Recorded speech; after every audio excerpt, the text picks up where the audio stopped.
So let's look at some examples that uses the product rule for radicals. Now I do want to point out that the product rule for radicals works both directions. So we wrote it as, I'll go ahead and rewrite it here.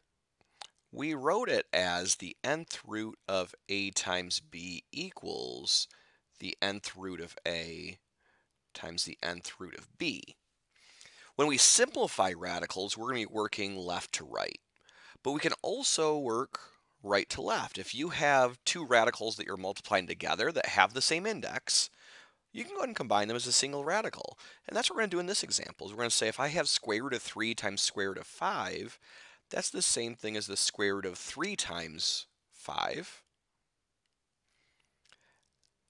And 3 times 5 is 15. So that's the square root of 15. Now we can involve a variable into the mix too, that if I have the square root of 21 times the square root of x, I could rewrite that as the square root of 21x. That's fine.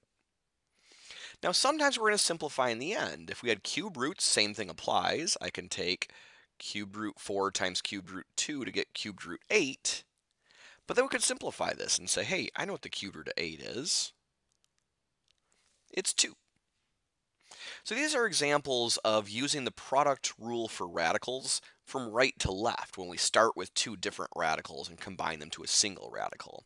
Now we will go the other direction as well, and that's actually what simplifying is going to be about. But I just wanted to get you some practice in using this rule first.